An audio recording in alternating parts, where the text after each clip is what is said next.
헬로우 월드 생존형 개발자 성량입니다.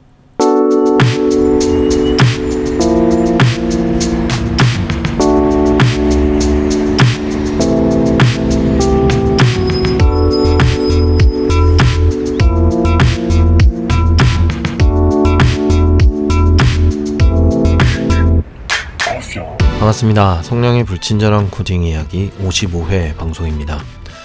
날씨가 엄청 오락가락하고 있습니다. 최근에 마스크 착용 의무화가 해제돼서 권장 수준으로 내려갔던데요. 그래도 봄 계절과 황사영향과 미세먼지 때문에 사실 밖에서라도 벗고 다닐 만한 상황은 아닌 것 같긴 합니다. 몇 년 전의 에피소드에서 언제쯤 이런 코로나 상황이 좀 좋아질까? 그리고 나중에 코로나가 좀 잠잠해지면 그래, 그런 시절이 있었지. 그땐 참 힘들었었지. 이런 이야기를 할 때가 어서 왔으면 좋겠다고 이야기했었는데요.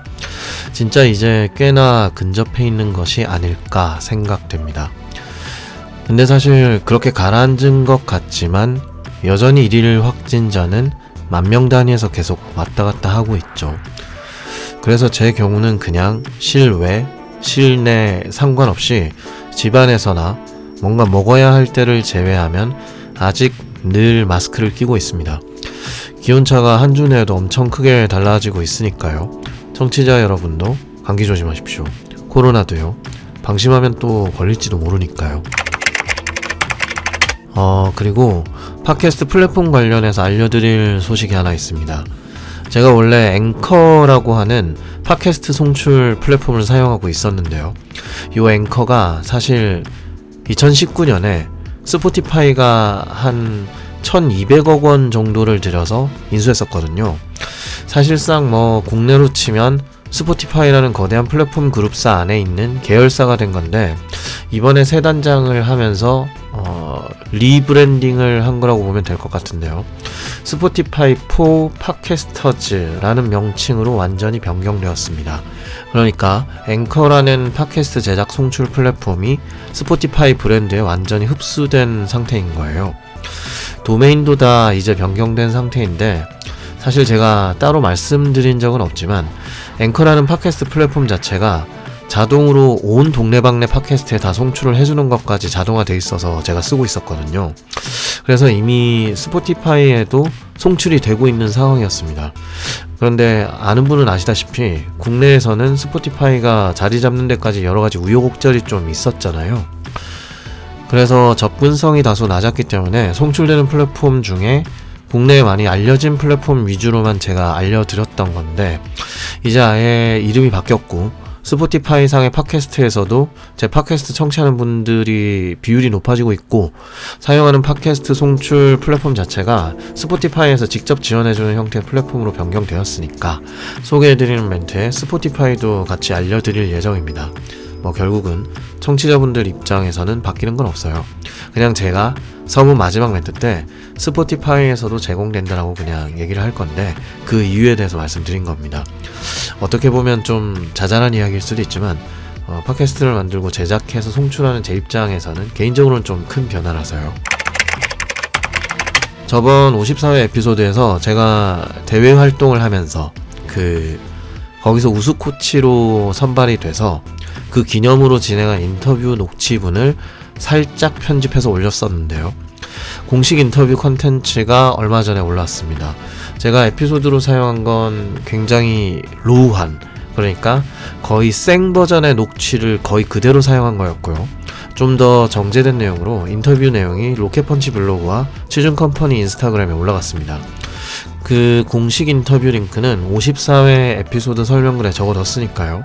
궁금하신 분들은 한번 들러보시면 될 것 같습니다. 그리고 이쪽 활동에 대해서 또 관심을 가져주시는 분들이 좀 있으시더라고요. 요건 그런데 딱 까놓고 이야기하자면요. 저기서 하는 활동은 금전적인 물질적인 보상은 사실상 제로입니다. 아예 없어요. 통장에 1원 한 푼도 안 들어옵니다. 돈을 벌려고 하는 아르바이트가 아니라 진짜 거의 순수하게 사회봉사활동에 가까운 활동이에요. 거의라고 표현한 건 그나마 약간의 보상이 있기 때문인데, 그게 사실 뭐 영향도가 엄밀하게는 미미한 수준이고요. 돈이 떨어지는 건 전혀 없거든요. 그러니까 뭐랄까, 궁금해하시는 분들께서 만약에 어떤 사이드 잡으로서의 의미로 생각하시는 분들께 맞는 활동은 아닐 겁니다. 시간이랑 노력도 생각보다 많이 드니까요. 그 점 참고해 주시면 될 것 같습니다. 의외로 물어보시는 분들이 있으셔서 좀 놀랐어요. 역시 다들 먹고 살기 힘드시군요. 힘냅시다. 이번 에피소드에서는 또 오랜만에 청취자 사연을 공유드리고 제 생각을 또 말씀드리려고 하는데요. 이번에 사연 주신 분은 경력자 개발자 분이세요. 그런데 조금 있다가 본문에서 말씀드리겠지만 개발 커리어가 뭔가 참 제대로 꼬이고 있는 분이라서 굉장히 조심스러웠어요. 메일에 꽤나 자세하게 사연과 고민을 적어 주셨었는데요. 글이 길어서 바로는 못 읽어보고 제가 퇴근길에 천천히 한 줄 한 줄 다 보고 있는데 이게 말이죠, 생각보다 너무 그냥 가감없이 얘기하자면 정말 너무 심각한 거예요. 정말 너무 심각한 거예요, 지금 상황이.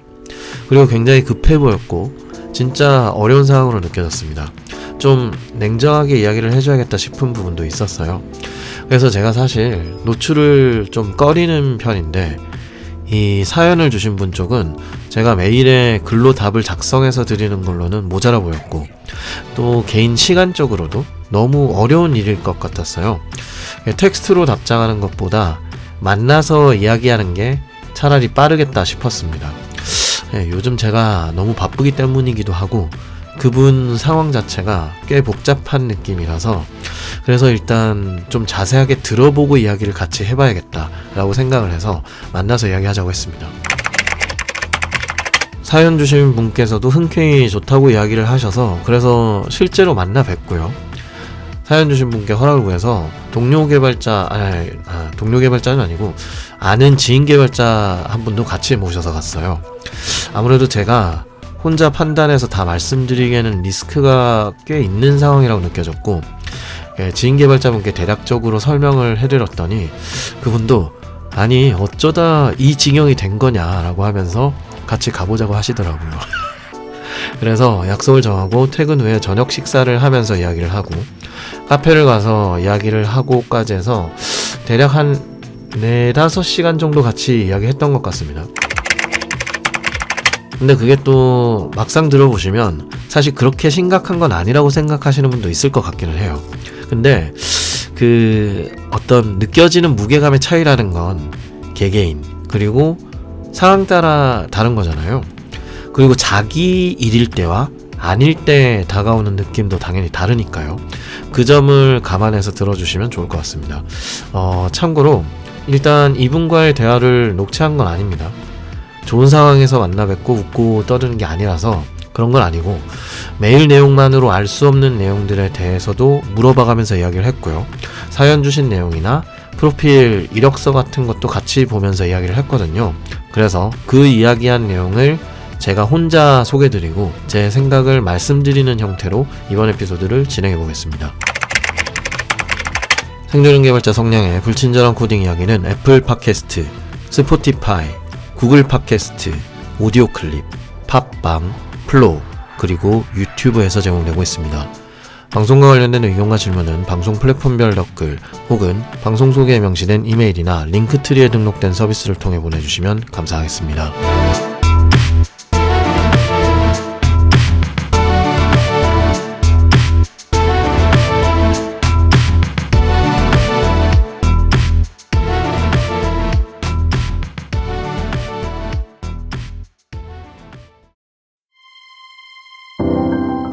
일단 청취자분께서 메일로 보내주신 내용을 그대로 읽는 것부터 시작을 할 건데요.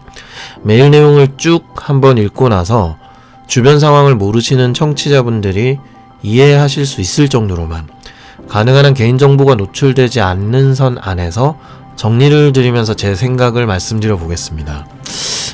근데 익명으로 해달라고 하셨으니까 뭔가 가명을 붙여야 할 텐데 가명은 또 따로 주신 게 없었어요. 제 기억에 그날 저희가 저녁을 덮밥을 사 먹었고요. 카페에 가서 뭔가 다들 딸기가 들어간 걸 먹었던 것 같고요. 헤어지기 전에는 또 지갑을 잃어버리셔서 다시 지갑을 찾으러 들어가시면서 그날 만남을 마무리했던 걸로 기억합니다. 덮밥, 딸기, 지갑. 뭐 나오는 게 없네요. 발음도 어렵고요. 그러면 그냥 NF님으로 부르겠습니다. NF님. 왜 NF님으로 부르는지는 나중에 알려드리겠습니다. 자, 그러면 보내주신 메일부터 읽어보겠습니다. 안녕하세요. 뒤늦게 팟캐스트를 알게 되어 지난 에피소드들까지 듣고 있는 청취자입니다. 여러 에피소드를 듣다가 고민 등이 있으면 메일을 줘도 된다고 하셨었는데 요즘도 유효한지는 모르겠습니다만 제가 요즘 즐겨 듣고 있고 주니어 개발자로서 커리어 고민이 크게 와서 이렇게 메일을 보내게 됐습니다. 저는 개발 업무 경력이 7개월 더하기 8개월, 그래서 총 1년 3개월인 30대 초반 주니어 개발자입니다. 일단 여기서부터 청취자분들 중에 경력 개발자분들은 좀 문제가 느껴지실 것 같네요. 자, 또 읽어보겠습니다. 그리고 비전공, 수학과를 전공하셨어요. 그리고 국비지원 교육으로 데이터 분석 플러스 부트캠프 출신의 노드 개발자입니다. 수학을 전공하셨고 데이터 분석 쪽에 국비지원 교육을 받으셨는데 부트캠프를 또 하셨고요. 그리고 백엔드인데 노드 개발자라고 하셨어요. 더 읽어볼게요. 이런 사연이 처음이다 보니 일단은 익명으로 부탁드리겠습니다. 오케이, NF님으로 부른다고 했었죠. 더 읽어볼게요. 제 학습과 커리어를 요약하자면 아래와 같습니다. 1번 비전공과 국비지원 교육 수강. 2번 솔루션 회사 취업과 7개월 만에 퇴사. 3번 부트캠프와 내 적성은 백엔드. 4번 두 번째 회사 취업과 어려움. 여기까지 이렇게 적어주셨어요. 자세한 내용은 정리하다 보니 길어져서 맨 아래 추가로 첨부해뒀습니다. 혹시 긴 글도 괜찮으시다면 참고해주시면 좋겠습니다. 히읗. 여기서 맨 아래 추가 첨부해둔 글이 먼저 읽혀야 이 다음에 이 청취자분 우리 NF님의 고민을 좀 더 자세하게 얘기할 수 있을 것 같으니까요. 읽는 순서를 조금 바꿔서 맨 밑에 추가로 첨부해 주셨다는 그 내용을 또 읽어보겠습니다. 추가로 저에 대한 이해가 있으시면 조언에 도움이 될 것 같아 학습 및 커리어를 쭉 나열해 봤습니다. 라고 하셨어요. 1번 비전공과 국비 수강. 수학과를 전공했지만 전공 공부하는 거리가 멀었고 진로를 찾던 도중 통계 쪽을 살리면 되겠다 싶어서 데이터 분석 국비 교육을 수강했습니다. 6개월짜리였고 SQL과 파이썬 위주로 공부를 하셨던 것 같아요. 평소 취미생활이 많고 친구들과 노는 것을 좋아했던 저는 수료는 무사히 했지만 열등생인 편이었고 프로젝트에서의 역할도 미미했습니다. 그 다음 것 또 읽어볼게요. 데이터 분석은 취업 폭이 좁고 경력직이나 석박사 위주로 뽑는다는 것을 알고 개발 쪽에 관심을 갖게 되었습니다. 사실 수료 이후까지도 웹 개발과 데이터 분석 등의 구분도 몰랐습니다. 할 말이 진짜 많은데 일단 계속 읽어볼게요. 2번 솔루션 회사 취업과 7개월 만에 퇴사. 같이 국비 수강한 동기를 따라 검색 및 챗봇 솔루션 회사에 취업했습니다. 그리고 괄호하시고 적어놓으신 게 아무 생각 없이 지원했는데 이게? 라고 하셨어요. 그러니까 본인도 붙을 거라 생각을 안 했는데 붙었다라는 거네요. 자, 그 다음 또 읽어볼게요. 주로 자바 스프링으로 구성된 SI 프로젝트에 회사의 솔루션을 API로 제공하는 업무였고, 이해도가 부족하고 리눅스도 처음 하다 보니 어려워했습니다. 가로하시고 저를 왜 뽑았는지 모르겠다고 생각이 들었습니다. 그러니까 수학과를 나오셔서 국비지원 교육으로 데이터 분석 교육을 들으셔서 검색 챗봇 솔루션 회사에 취업을 했는데, 거기서 시킨 일은 자바 스프링으로 구성된 솔루션의 API를 제공하는 업무였다라는 거잖아요. 그 다음 또 읽어보겠습니다. 7개월 차에 퇴사를 결심했고, 이유는 다음과 같습니다. 하나, 지방 파견 업무가 안 맞았었습니다. 주로 1인으로 1개월 정도를 갔었는데 앞으로도 파견을 간다면 힘들 것이라고 판단했습니다. 그리고 두 번째, 솔루션 납품 자체가 커리어에 도움이 되지 않을 것이라고 판단했습니다. 세 번째, 동기들에 비해 부족한 실력으로 인해 학습이 더 필요하다고 생각했습니다.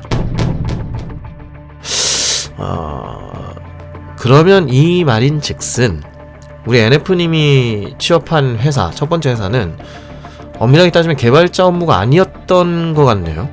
그렇죠? 요거는 일반적으로 보통 뭐 솔루션 엔지니어라고 표현하는, 그 솔루션을 사는 B2B나 B2G 사업에서 사용하는 고객사 쪽의 서버에 이 제품을 깔아주는 역할을 하는 일반적인 엔지니어 쪽의 일을 하신 걸로 생각됩니다. 그리고 더군다나 그걸 자바 쪽을 사용했다고 하신 거네요. 오케이, 일단 또 읽어볼게요. 퇴사 후에 바로 부트캠프에 지원합니다. 그렇죠. 뭐 일단 이것까지는 알겠습니다. 자, 그 다음 이제 큰 3번 읽어볼게요. 3번, 부트캠프와 내 적성은 백엔드. 뭔가 어떤 챕터의 제목 같은, 소설의 제목 같은 느낌으로 적으셨군요. 일단 읽어볼게요. 리액트와 노드를 얕게 경험해보고 프로젝트를 1회, 프론트엔드 백엔드를 정해서 1회, 이후 기업 인턴십 과정이었습니다. 진도를 못 따라가고 동기들에 비해 어려워했습니다. 2차 프로젝트에서 백엔드를 맡으면서 이게 내 적성이구나 싶어서 흥미가 붙기 시작했습니다. 진도를 못 따라가고 동기들에 비해 어려워했는데 백엔드는 내 적성이다 싶었다. 그리고 흥미가 붙기 시작했다라는 거잖아요. 얼핏 들었을 땐 앞뒤가 좀 안 맞는 것 같기는 한데, 그러니까 부트캠프 내에서 2차 프로젝트에서 백엔드를 시작하면서 흥미를 느끼셨다고 생각하면 될 것 같습니다. 그 다음 또 읽어볼게요. 1개월의 기업 인턴십에서 프론트 3, 백 1의 백을 맡아 드디어 1인분을 해냈고, 그러니까 아마 인턴십에 들어가셔서 프론트엔드 3명, 백엔드 1명에 자기가 백엔드였다라는 것 같고, 그게 맞는 것 같네요. 더 읽어볼게요. 저 혼자만 해당 기업에 채용됐습니다. 그러니까 기업 인턴십 1개월짜리를 들어가셨고, 여기에 프론트엔드 3명이 들어갔고 백엔드 1명이 들어갔는데 그 백엔드 1명이 나였다 라는 의미 같고요. 그리고 그 중에서 자기 혼자만 그 기업에 정식으로 채용이 된 것 같습니다. 그 다음 읽어볼게요. 4번, 두 번째 회사의 취업과 어려움.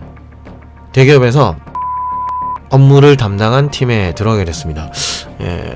업무단까지 얘기를 하면은 좀 개인정보일 수도 있으니까 이건 좀 빼겠습니다. 그 다음 또 읽어볼게요. 노드 기반 프로젝트를 하는데 TSOA라는 프레임워크, TSOA면 노드 쪽이니까 타입스크립트 오픈 API를 말씀하시는 것 같아요. 이 TSOA라는 프레임워크를 사용해서 스프링 환경과 거의 동일했고 타입스크립트를 몰라서 어려워했습니다. 그러니까 노드 기반 프로젝트에 TSOA라는 프레임워크를 도입을 했는데 스프링과 거의 비슷한 느낌으로 접근할 수 있었다라는 거군요. 그리고 여기서 본인이 타입스크립트를 몰랐기 때문에 어려워했다라는 의미 같아요. 그 다음 또 읽어볼게요. 같은 시기 들어온 사수가 2개월 만에 퇴사해서 만들어두고 나가버린 프로젝트를 혼자 2개월간 담당하게 됐습니다. 구현하지 못한 기능도 많고 힘들었습니다. 이건 뭐 당연한 거죠. 사수가 나가버렸으니까요. 그 다음 또 읽어볼게요. 6개월이 지난 시점, 회사 사정에 의해 계열사로 편입이 되었고, 해당 회사는 IT 전문 기업으로 기술력이 뛰어나고 잘하는 분들이 많았습니다. 그러니까 이 말은 본인이 속해 있던 그 대기업의 어떤 팀이 다른 회사 쪽에 계열사로 편입이 됐다라는 느낌이군요. 또 정확하게는 모르겠지만 일단 또 읽어보겠습니다. 배우면 되겠다 싶었지만 백엔드는 자바로 하고 있었고, 저는 제 위치를 잃고 프론트엔드 업무를 배정받았습니다. 난이도는 쉽게 배려해줬습니다. 쉽게라는 나이로 어느 정도인지를 모르겠네요. 일단 또 읽어볼게요. 해당 업무를 결국 해내지 못한 저는 계약 만료 통보를 받았습니다. 현재 3개월 반이 남은 상황이고 앞으로는 업무를 줄 수 없다고 했습니다. 자, 여기까지만 들어봐도 저희가 보통 코드에 나쁜 냄새라고 표현을 하지 않습니까? 코드에 나쁜 냄새가 난다, 뭔가 안 좋은 일이 일어날 것 같다, 좋지 않은 버그가 생길 것 같다, 뭐 이런 느낌인데, 이 지내오셨던 상세 설명만 살짝 들어봐도 뭔가 꼬이고 있다는 느낌이 많이 듭니다.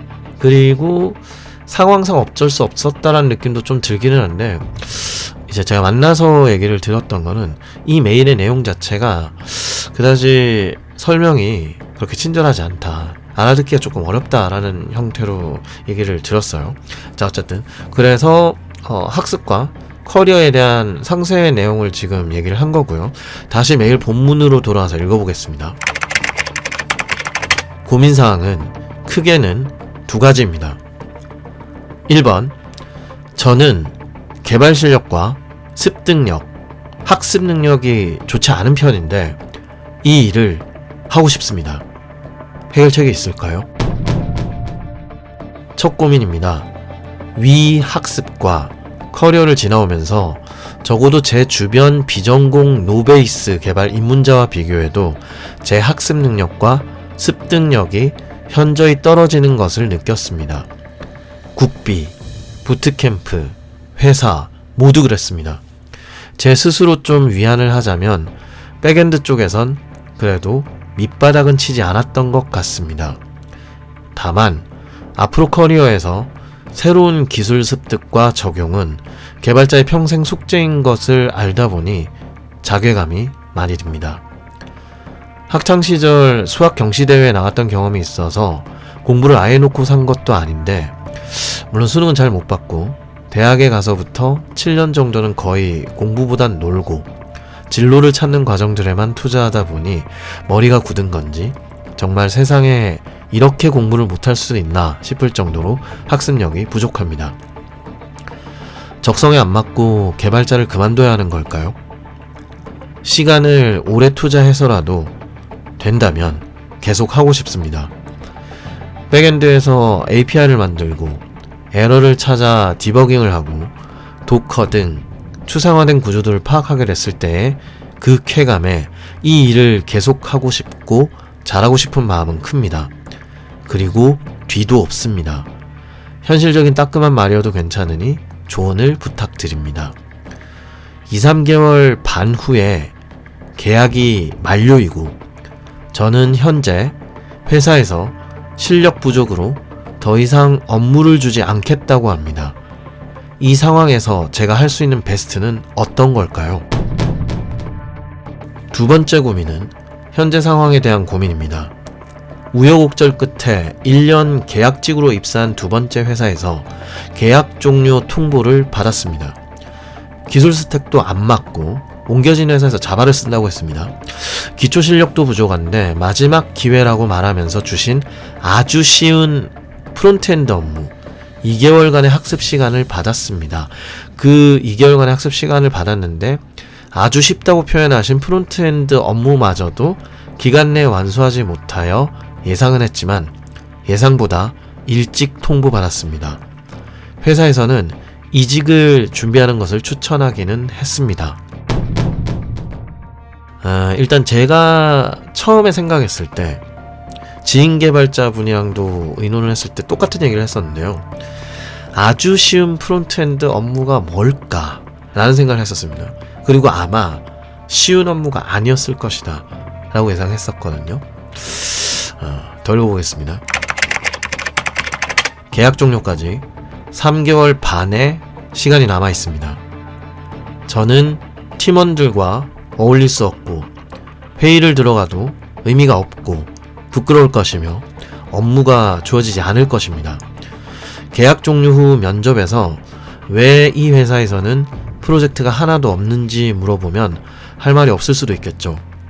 하지만 현실적으로 생각해보자면 현재 급여는 제가 3년차에서 5년차가 되어도 받기 어려울 정도로 실력에 비해 높은 급여이고 퇴직금도 무시 못하고 무엇보다도 1년을 채우지 못한 커리어가 하나 더 쌓이는 것이 너무 싫습니다. 제가 생각한 선택지는 하나, 높은 급여를 받으면서 이직을 준비한다? 꿀인데? 1년도 제발 채우자. 회사에서 철판 깔고 공부하면서 이직 준비.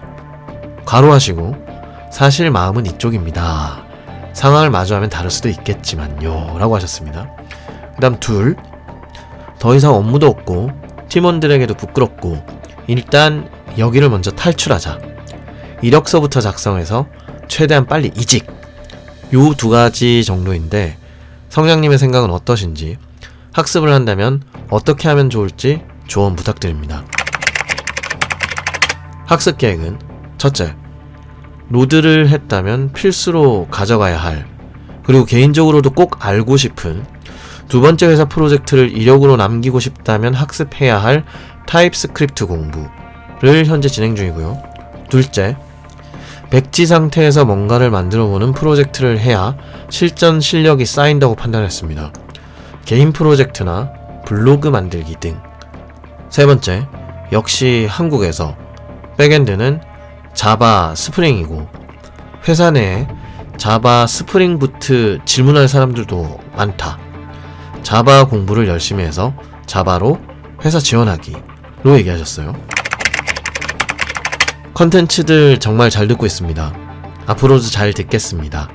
고민이 많은 주니어 개발자에게 좋은 내용들이 많아서 이런 양질의 컨텐츠를 무료로 제공하고 계시는 점에서도 감사드립니다. 저도 꽤나 한수다 하는 성격이고 좋은 멘토가 되고 싶은 목표도 있기 때문에 성냥님을 롤모델로 여기고 열심히 학습하고 개발하겠습니다. 긴 글 읽어주셔서 감사합니다.